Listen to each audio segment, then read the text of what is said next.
Hello, and welcome to another fully live Q&A episode of Hacking with Friends. My name is Kody Kinzie. I am a security researcher at Varonis, and today I'm going to take your hopefully hacker-related questions and answer them as best I can, while also talking a little bit about beginner PCB design, as it's something I'm doing for the Hackaday SuperCon simple add-on contest. Good to see everybody in the chat today. Hello, CM and a cat. Hopefully we get some of our regulars on as well. And we are back in HD. So you might notice that before we were streaming in extremely downgraded quality. Looks like we're back. So excited that we got that fixed because I looked like a potato on the last couple of streams. All right, so already got some interesting stuff to talk about. And, you know, this stream is also supposed to be talking about like hacker tools. So I wanted to throw in something that I found that I would describe as a little unsettling. So let's see, I think on Twitter, I was going to save this for the Q&A stream, but I think that this is definitely worth talking about. Let me get this on here. There we go. All right, so this being reported from 404 Media, this is combining a number of things that I've already kind of reported on before in order to make facial recognition glasses. Now, this is building on Meta's new smart glasses to use the camera to basically take a photo, send it to a facial recognition website, use that service to identify the person and find various websites they've been listed in, and then use an LLM to crawl those websites, pull information, and do additional searches to find information about that person. So imagine, you know, you're walking around, somebody glances at you with these glasses and, you know, they surreptitiously take a picture. Within a couple of seconds, it might actually be possible for them to know your phone number, where you live, your name, like other information about you, which obviously is a little bit unsettling. So scrolling down a little bit just and showing off kind of how this actually works. It was noted by Meta in their response that you could technically do this on any phone. So that, like, of course, it could be done on any camera. It could be done on any phone. But the point here is that this camera is connected. It's wearable. And it's also kind of disguised. So the fact that it's difficult to tell that someone's taking your picture and they could be like pulling up information about you potentially is kind of the concern here. Hello, Funky Monk. Good to see you on the chat. Yeah, so if you haven't seen the story, I think it's definitely worth checking out. And really one of that's the key here is Pimeyes. Sorry. So when I've done OSINT investigation stuff before, I've talked about Pimeyes as a service that is maybe a little bit unethical. So I consider it to be one of those gray areas that's like kind of a racket, because what they do is they make it really easy for anybody to upload a face and then search for instances of that face. Now, obviously, they kind of represent themselves as the business that makes it so that you can find photos of yourself from across the internet and request for them to take them down. They don't, as far as I know, really do much to actually like take the photos down from other third-party websites. You have to go and do that, but they will remove them from their own search, so making it harder for other people to find them. So kind of like making it known that it's possible to search for a face and then like charging people to see full results or like delete them from the search. That is kind of a weird business model, in my opinion, because it obviously encourages some unethical behavior. And I've definitely found that it is easily abused. As an OSINT tool, it's really valuable. And I've covered it in a couple of like demonstrative investigations where I'll use like a picture of a famous picture, and I'll use a couple tools to like either geolocate it or find out who that person is. This is the sketchier of them, and they've gotten into trouble a number of times. They're based, I think they were based in Eastern Europe for a while, and now I think the company's registered out of like some random island. So if you haven't heard of Pimeyes, it's kind of what's crazy behind the story, because the two pieces of the story I think are interesting are, for one, it's a hidden like a data connected camera that somebody could take your picture with and you wouldn't really know. And second, like there's this service on the back end that's able to take that camera or take that camera image and then process it in a way that finds examples of that face and then feed it to a large language model that can follow up on it and gather more data. So definitely a novel approach here, something that I don't know if I'm super comfortable with. And if there aren't any laws against just like taking a person's photo in private, like surreptitiously, like with the camera like that, that's not obvious, and then like processing it, I feel like there will be shortly as people start to feel like this sort of thing could be more common or something they would need to worry about. So I was surprised to see this. I think like obviously there should be some privacy guardrails on how these like take pictures when they are so surreptitious, and they can be combined on the back end with all sorts of analytics and data processing. One thing that I might note is also like Meta could also totally do this. So anything that goes through their servers, it's totally possible for them to do the same sort of processing, like identify people in photos, start grouping people together, sell that information to advertisers. There's like limitless potential here. And what's interesting is this is being done by just random people stitching things together. Imagine what like Meta could do with like the same footage, or what's already being done with other types of footage coming from like Ring doorbells or things like that. So yeah, just something to think about. A lot of things can be done now when data is processed on live imagery. And the more integrated these cameras get into our lives, included into smart glasses, the more it could be that the person sitting across from you is actually looking up your home address while you're just sitting there minding your own business. Makes me want to go back to wearing masks. All right, so this is also just like a story I wanted to mention because it's not exactly news, but it got everybody on Twitter very riled up. There was a founder who was announcing how excited they were to quit their high-paying job to start a AI startup that had got $1 million in funding. And somebody made them aware that they had actually forked an open source repository in a way that went against the license of that original repository. And the license that they were currently using did not make sense. It was something that was ChatGPT generated. So this was an AI startup. I guess it's not completely surprising that they would use ChatGPT to craft their terms of service. But in response to a user who pointed out that this was not something that was permissible, the response, which was, "Dog, I ChatGPT the license. Anyone is free to use our app for free for whatever they want. If there's a problem with the license, just let me know. I'll change it. We are busy building right now. Can't be bothered with legal." That did not go over well. And they ended up posting an apology a couple of days later, saying that they should have taken it more seriously and trying to show some transparency for the fact that, yes, they had, in fact, forked an existing open source project. But a lot of people who are in the like AI and legal space were flabbergasted by this response, especially by someone who had apparently received $1 million in VC funding. So yeah, if you use ChatGPT to write your license, or if you poorly understand the open source project that you're forking, that can be a big problem if you start to take on money and start bragging about how much money you just got in funding on Twitter. So bit of a discussion about this as to whether or not ChatGPT is up for writing software licenses. I think that the answer, at least for right now, is definitely still no. And then this was kind of exciting. I was quoted in the Telegraph, why women are going to extreme lengths to make their hotel room safe. And no, the answer is not me. I was the expert being quoted here. So talking about hidden cameras was what this article was about. And you know, there was some really good, genuine advice here for like how to look for them and all sorts of other things. But I think most of this applied to hotel rooms. I wanted to talk a little bit more about like Airbnbs and other spaces that are less controlled and how you would catch a camera. And this is cool. They shouted out SecurityFWD. I think that's awesome.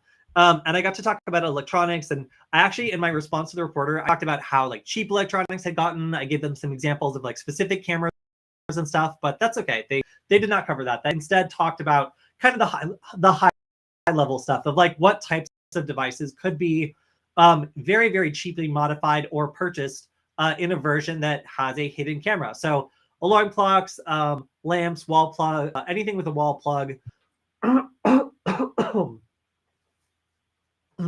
Sorry. Anything that plugs in immediately gets a little bit more scrutiny than something that would need to be changed out occasionally, like something that would require like a battery. But of course, I also pay attention to the Wi-Fi environment. So doing a scan to see if there's any IoT devices around me that I don't recognize or anything on the Wi-Fi network that I don't recognize is going to be something that I look for just generally because that's what I tend to poke around and look for. So I'm not sure if that's right for everybody, but at least for me, I found it to be useful to look at the Wi-Fi environment and see if there's anything that just doesn't make sense. Especially if like you're provided with a Wi-Fi password for the network at an Airbnb, if you're able to scan around a little bit and maybe discover like something's connected to the network that you didn't anticipate, like, well, maybe that's worth investigating. And by signal strength, it's relatively easy to track those things down. All right. Hello, Taekwon Gong. It's good to see everyone. And James, it's good to see you as well. I'm using Gemini to read terms of service for me. I think that for like reading terms of service, it's probably fine, but I don't know for writing terms of service. Okay, so let's talk about PCBs. And also let me clear my throat really quick.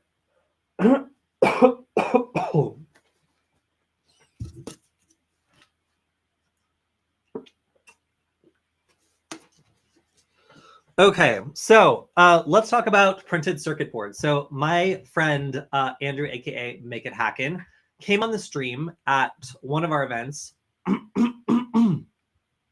and he was talking about some of the advanced art that he has worked on recently. And I want to shout this out as like my major inspiration for even attempting to do this project. I don't know if I'm gonna even finish this. You know, like at this point, like I'm in the middle of like the fifth to last step in getting this actually done. So there's still a lot of stuff going on.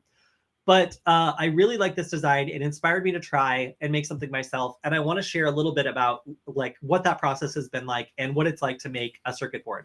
Now, I can't say what it's like to make a working or finished circuit board, but I can say what it's like to have made one about as far as I've gone.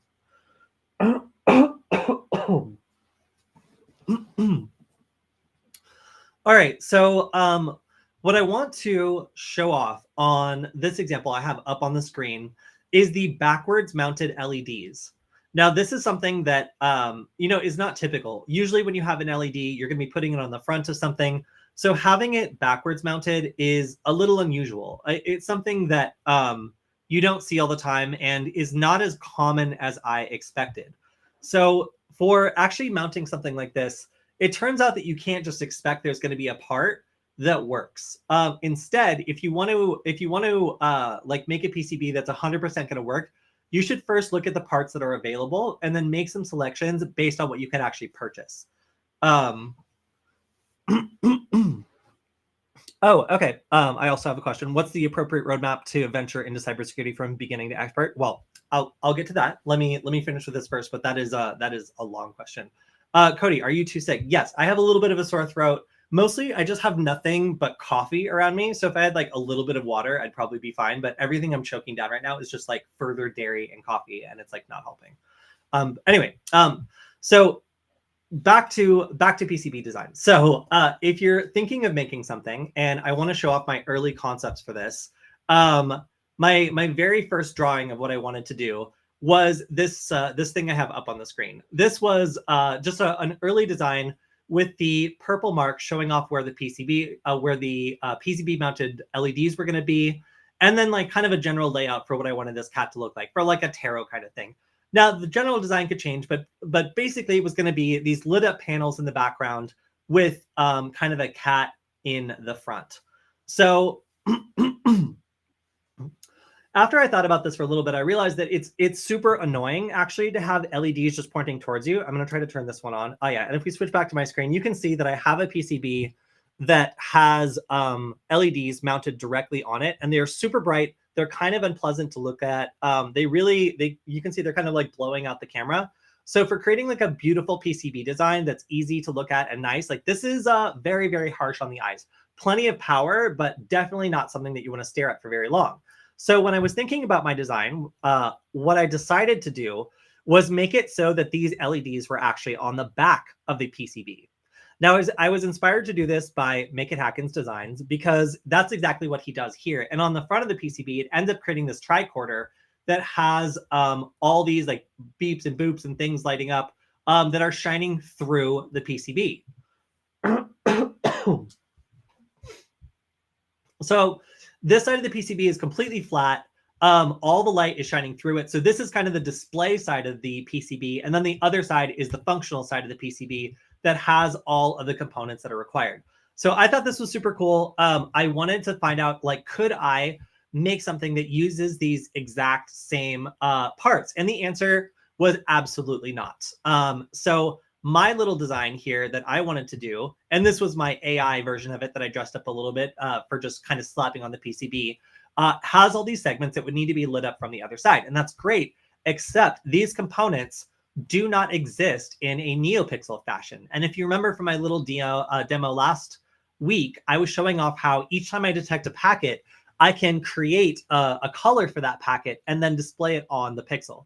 So I basically am showing off all 12 channels of Wi-Fi and visualizing incoming packets by pulsing a light in the color of whatever type of packet it is. So if it's an attack packet, it's going to be like a red one. If it's like a access point that's trying to join a network, it's going to be a green one. So I wanted to make it so that all of these LEDs can be changed so that their color can change from red to green to blue. And none of these will work. They are all a single color. So I needed to start looking around and find something that would actually work for this. So I found this. Now on Make It Hacken's designs, he has these side-mounted LEDs, which actually have a little window cut here and then still glow through. And they do waste a fair amount of light by kind of like bleeding over the top. But it's okay. You can use like a little spot of hot glue or other things to make it diffuse a little bit more, and they still work. So by finding a side-mounted NeoPixel, I was at the first step of my journey here because my circuit is actually very simple. And this is what it looks like. It's mounted on its side. It can change into whatever color I want, and it was perfect for my design. So while I would have probably preferred an LED that was completely flipped upside down, the only ones that do that actually have to have a hole cut in the PCB for them to lay flat. You're not able to just put them facing downwards. So I was actually pretty surprised that there weren't any LEDs that were specifically made for like this kind of PCB art. But now that I realize it, it is kind of a niche thing. So these side-mounted LEDs were what I decided to use.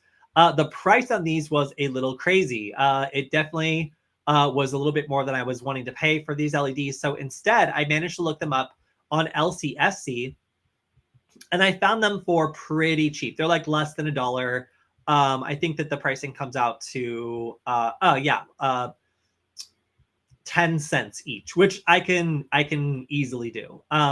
So all right, so I managed to find these, but how do I actually make a circuit with them? Well, that's where it's really cool. If you're a beginner who's trying to make a relatively simple circuit and you identify a component that you want to work with, what you basically need is all the measurements to put this in a schematic and then actually make a PCB based on it. Now, there's a number of different tools you can use for making your own PCB. A lot of people recommend KiCad, and I think that it is great, but a little overwhelming to learn for the first time, especially when you need to make custom footprints for everything, or it can be a little bit harder to import footprints. So I got really lucky, and both the microcontroller and this new side-mounted NeoPixel that I want to use are available as footprints on Easy EDA. You can see that this company, LCSC, actually has an Easy EDA model available for this. And what's cool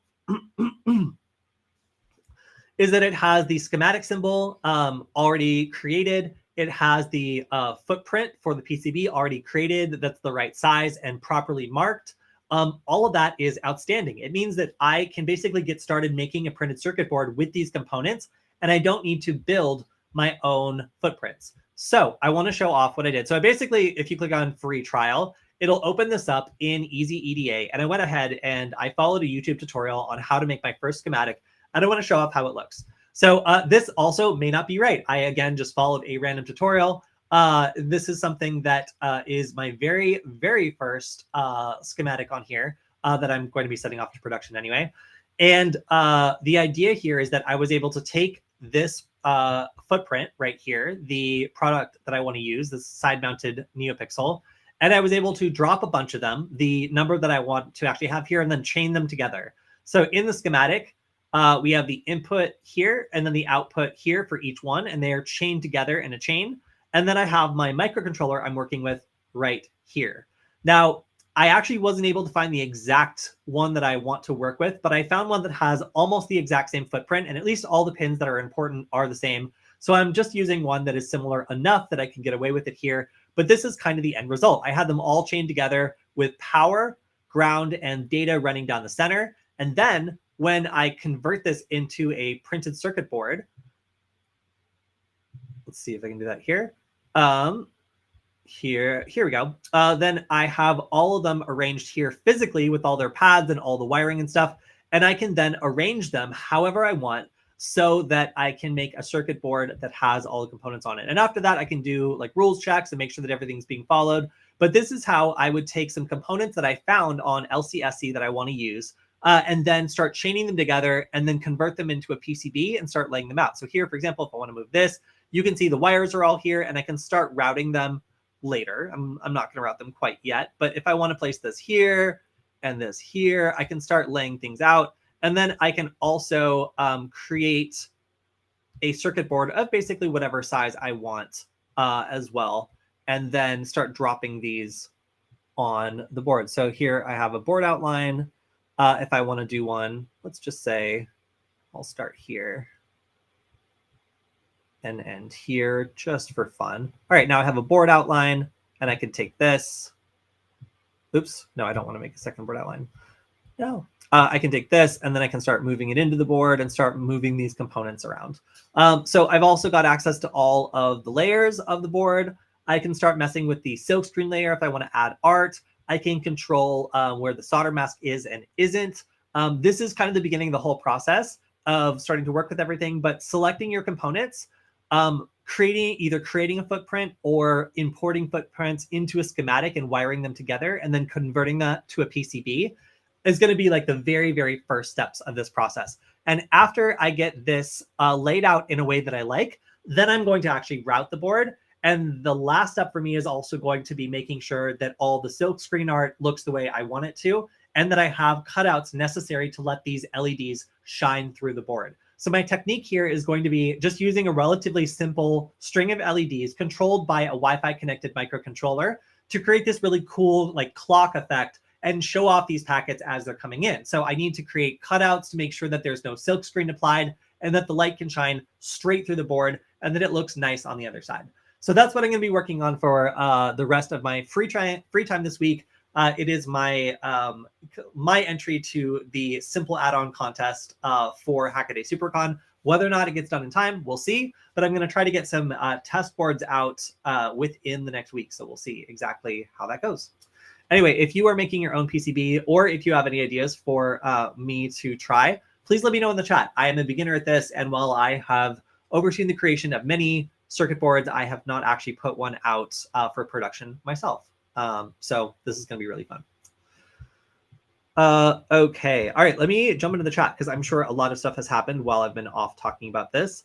Oh, and also thank you. Yes, I'm really enjoying learning about how to appropriately like select parts and throw them together. I realized that there's a lot of planning that goes into a circuit board. And first off is just deciding like what you want it to look like in the very end. And then after that, it's kind of making compromises based on what available parts are out there and just making sure you're being really detail oriented when it comes down to like making sure the footprint is completely accurate for what you're working with and testing it if at all possible. All right, let's see. What is worth it to buy for Christmas? Hackeroff one with PortaPack, Raspberry Pi 5.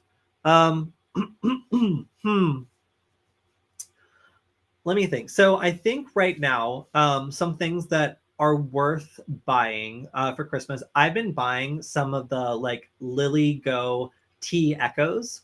Those are really nice Meshtastic nodes that have a lot of capabilities, and they also run some interesting other firmware that's able to like scan for airplanes and do some other cool stuff. So that's definitely worth checking out. Those, you can also find them for relatively cheap. And I've also found some other Meshtastic nodes for literally like $12 on AliExpress, which I'm going to be testing out soon. So finding like, you know, like really, really cheap Meshtastic nodes for like interesting and throwaway applications, I also think might be fun for people that are interested on radio side of stuff. I think that HackRF is definitely worth buying. I think that they're expensive though. So, you know, it's definitely a commitment. The Raspberry Pi 5 I have enjoyed working with so far. We've been using them as demos for when we go to conferences. Like we'll have the Raspberry Pi 5 hooked up as like the computer that you can hack, and it's fast enough and has enough input output and active cooling that we're able to push it and do some cool stuff. So yeah, I would say the Raspberry Pi 5 is good. What else? So I've been into like a lot of LoRa stuff. I've been also, yeah, like I would say like for radio stuff in general, like the HackRF is something that is worth buying, but frankly, like anything over like $250 like is kind of a hard sell for me. So I've been mostly focusing on, I was like, for that, I could get like, you know, like a ThinkPad, like a nice used ThinkPad or something. So I'll think on that one a little bit more. I would say some of the updates to Flipper Zero also are making them increasingly useful. I've been trying out kind of giving mine some more life because now that it has some updates and it's faster with keycard cracking, it's become much more interesting to me. I want to see what kinds of keycards it could potentially crack. So I would say the Flipper Zero and associated accessories are definitely back in the ring as well. The prices are generally pretty stable. There was a while where it was like super hard to get them. So getting in relatively early before the holiday season is probably a good idea to make sure that, you know, everything is available when you want to buy it. Let's see.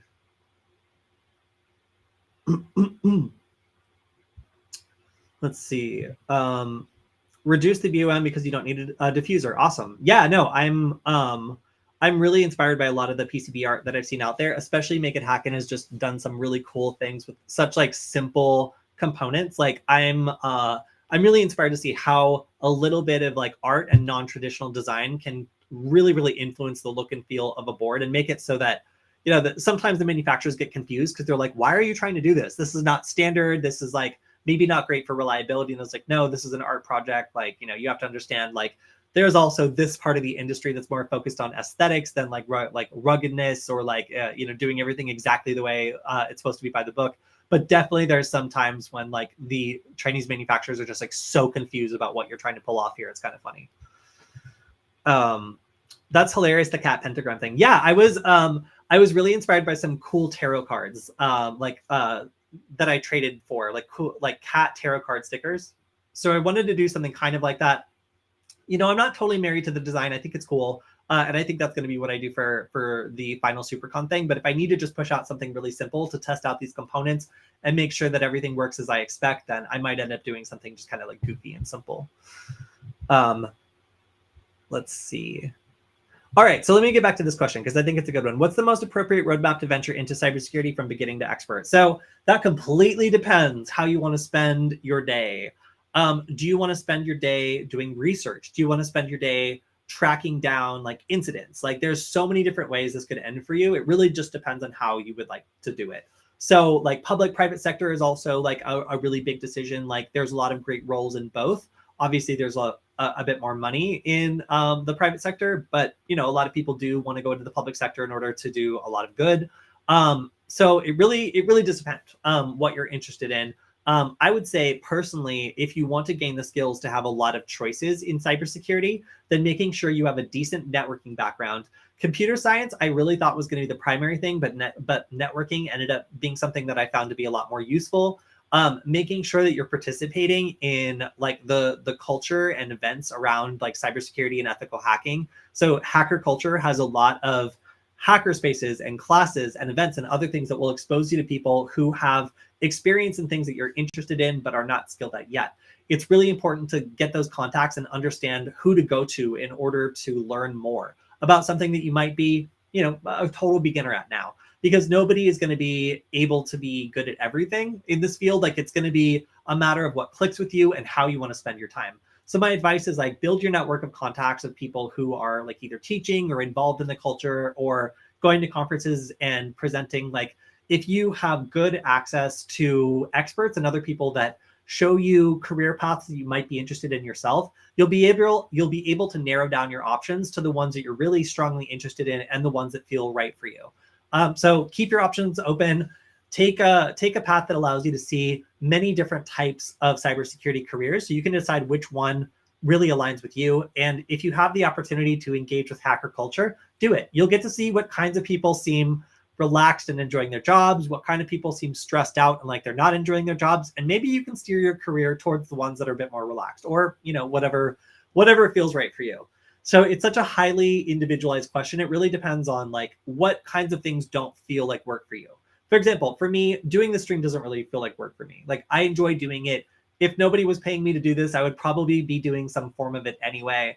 And like diving into new technologies, summarizing it, or creating a proof of concept to the point that I can explain it to another person, that's what's really exciting to me and what I enjoy doing. So I tend to spend most of my time doing those things, because other things like responding to SOC alerts, writing new programs, or working on hardware are maybe not something that my ADD brain has as fun of a time working on. So obviously, if you're a more detailed oriented person, if you are somebody who likes to focus on something and really dig into it, become like a true expert on that subject, then there's lots of different specific areas in cybersecurity you could spend your whole life in.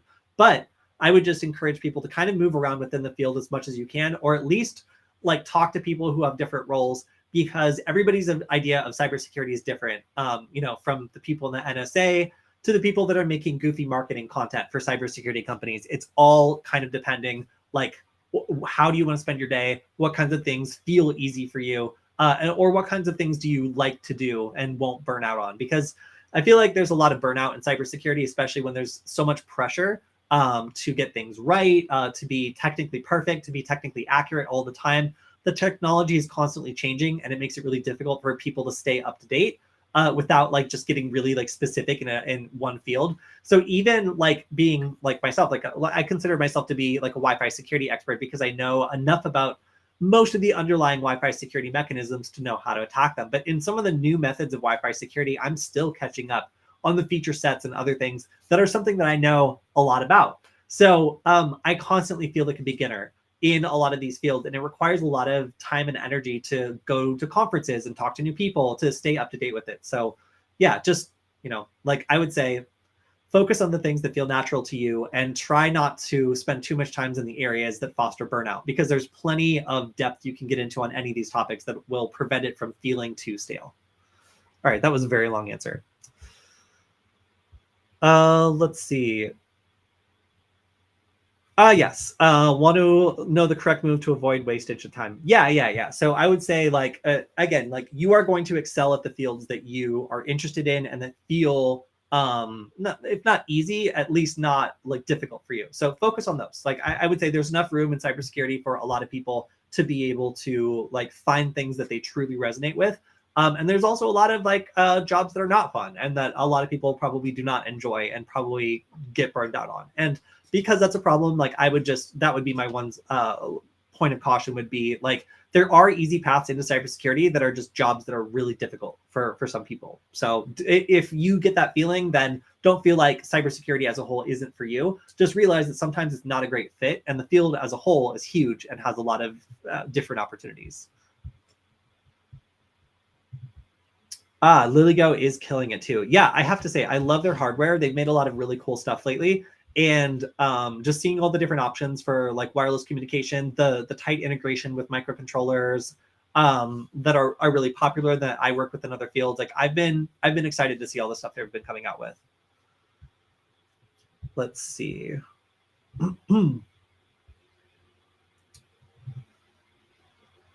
Wish I knew about DC groups before I left LA, because there is DC 818 there. But I found a new group out here in Texas. Yeah, DEF CON groups are definitely something that you can look out for in most major cities.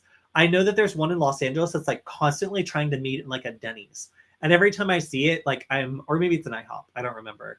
But every time I see their messages, like they're already like most of the way through and about to pay the bill. So I keep missing them.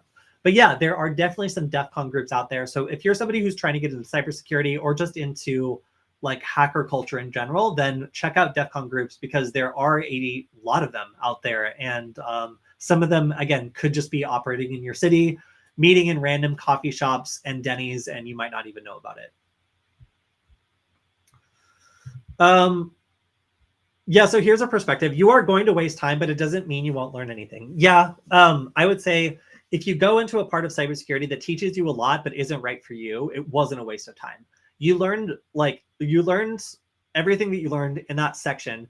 you learn that you don't want to do it anymore, and you understand the job of people who work in that role now. And that has a lot of like opportunities and applications, and like helps you in, you know, other roles in cybersecurity too. So I would just caution against feeling like a role that isn't a perfect fit is a waste of time. It's generally not. Like, unless you learned like absolutely nothing and it was pure torture, like most of the time, like seemingly unrelated jobs or jobs that are a waste of time end up being helpful in all sorts of unexpected ways. Working as a bouncer at a nightclub allowed me to understand how to talk to people and ask questions and tell when people are lying. So for cybersecurity, learning about, I don't know, social engineering and all these other tactics is like, no, I already know that. Like, I already know how to do that. And also just being comfortable talking to people when necessary. When you have to take like 1,000 people's IDs in line over the course of like 3 hours and have to talk to every single one of them, listen to jokes, make conversation, you learn how to deal with it. So, you know, even jobs that don't feel related in the moment, like, and feel like you might have been wasting your time, like they'll come back to help you in the future and give you an advantage in other roles where people might not have had as much experience or a background in things that are non-traditional for that type of job.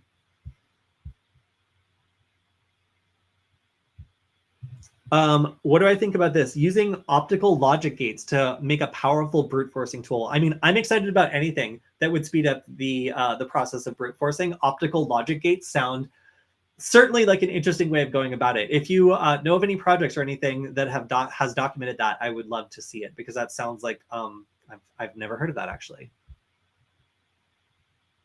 You would be surprised what experiences can be useful. Yeah, honestly, yeah. Like, for example, I mentioned like I was a bouncer at a front door, and like I'm very good at spotting fake IDs. And there was a time that my friend and I were going to purchase a vehicle, and we were like almost all the way through the process.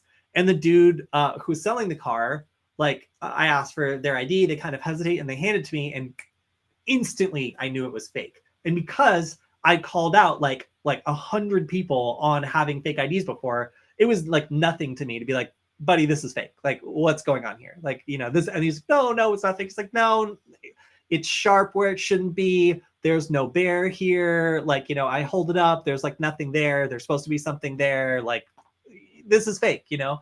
So I prevented myself from potentially getting into like a deeper situation that I didn't want to be in, knowing that someone was presenting like a fake ID. Like, it ended up being really useful. And, you know, sometimes in my job also, I find that a lot of these things come back to help me dealing with fraud or dealing with people who are lying, or like looking out for somebody who's like causing a problem. Like it's just something that's like built in now. So you would be surprised what kinds of experiences end up coming back to help you out when you're doing different jobs. So again, just don't consider those to be wasted.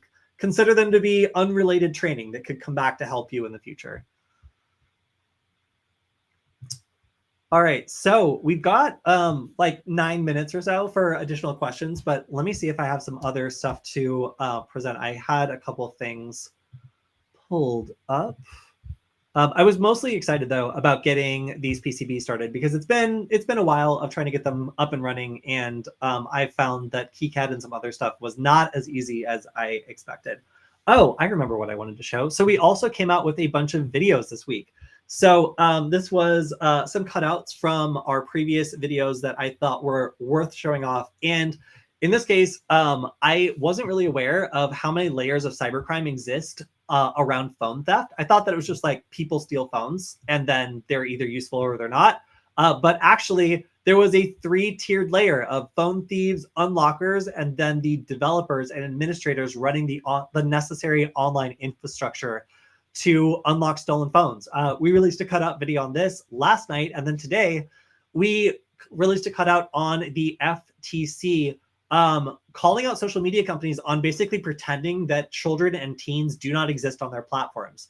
So the same kind of invasive advertising and tracking that is lobbied towards adults has also been indiscriminately used on people who are under 18 and even younger. Kids, teenagers, all have been targeted by this sort of invasive tracking. And that information is then sold on to advertisers to create super invasive profiles of these people, sometimes before they are even adults. Now, there's no real laws against this when the companies just put up a terms of service that says that kids aren't supposed to be on there, but then don't enforce it in any way, shape, or form. So yeah, just I was surprised to see this. Just released this video on talking a little bit more about it, but expect more cutouts this week, including one talking about the research that we were covering last week, where our security team was able to find information from public Salesforce leaks that they weren't supposed to by brute forcing it character by character. So we've been talking about cloud security, and this was one that I thought was an incredibly interesting story. I think it's going live tomorrow, so stay tuned for it on the SecurityFWD channel. Just a truly interesting read on how a little misconfiguration and some determination using something like Burp Suite can cause data scraping to be completely possible, totally unprotected against, and allow for a lot of confidential information to be scraped. So yeah. All right. So yeah, I think that's most of the time we have today. I want to, per always, give a big shout out to Varonis and everyone there for supporting the stream, letting us do this every week. And if you want to support the stream too, you can always go to varonis.com/Kody. That's Kody. It lets everyone here at Varonis know that you like the stream, you want us to keep going live twice a week, every week, and we certainly appreciate when you do. All right. So also, as I mentioned, I'm going to be going to Hackaday SuperCon. That is going to be November 1st, 2nd, and 3rd.